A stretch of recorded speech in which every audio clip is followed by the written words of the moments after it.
All right, hey, this will lift your spirits a little bit. Check this out. One of the great things about fall in the Northern Hemisphere, right, is the transition of the leaves, right? Thank you, Dana Haxby. She snapped this yesterday out on her walk. Looks like a little autumn blaze maple action there. Beautiful looking tree there. My maple tree in my front yard hasn't turned that fiery red just yet, but I look forward to seeing that soon. And no doubt with the cooler temperatures and the fall setting in, that will happen. Okay, let's do a little rain check here. Rainfall, October rainfall, this is actually through yesterday, not today, but yesterday. It's been a wet go of it over the last 7 or 8 days. Astoria has picked up nearly 3 inches of rain. PDX well over 2 inches of rain. Again, this is just since last Friday. Hillsborough, McMinnville, Salem, most of Northwest Oregon and Southwest Washington have seen beneficial rain. Obviously, that's done a lot to help our wildfire situations. You haven't heard much about smoke in the air over the last week, right? We can thank the rain for that. But what you also notice, and this is a testament to just how dry the first half of the month was, all these minus signs here represent just how far off the mark we are from our typical October rainfall. So we still have a long way to go to make this up, and we're not going to make this up all in one storm, but we do have more significant rain coming our way later tonight and for the first part of our Monday. That said, for now, lots of cloud cover across the state. There is rain, pretty steady rain falling across western Washington.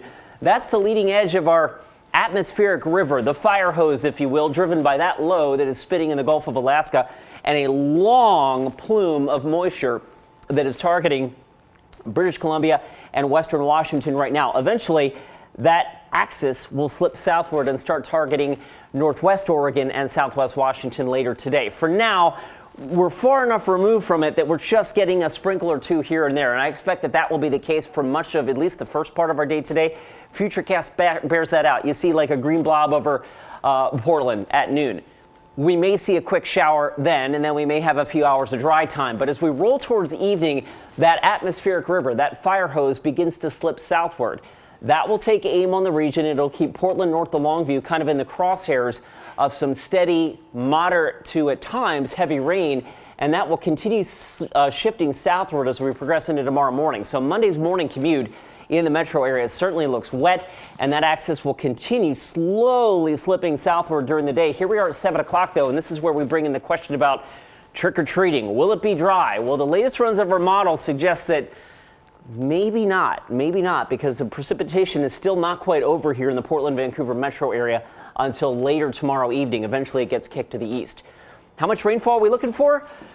Futurecast likes a lot of rain here with this system. Over 3/4 of an inch of rain here in Portland, and maybe double that up towards Kelso, and easily double that at the Oregon coast and in the Coast Range. Today, occasional light rain, especially the north coast. The central coast, maybe not so much until later today, mid-50s in Newport.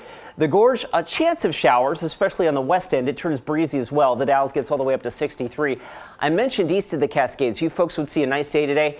Here you go. Sunshine in Bend with a high of 63. After the chilly start in Burns and Baker City, you warm into the 60s in Burns this afternoon. All right, up and down the I-5 corridor, temperatures not going very far today. We're already in the low 50s. We'll get up to about 60, maybe 61 here in Portland. And then the steadier, heavier rain comes in tonight. And I think it's going to be a real soaker overnight tonight and into at least the first half of Monday, Halloween. We may or may not dry out in time for trick-or-treating. That's still very much in question here for Monday. Tuesday, numerous showers, a few less showers, and certainly cooler on Wednesday. And check this out. I've got our first low in Portland in the 30s on Thursday morning. That means you get outside of town and frost will be likely on Thursday morning.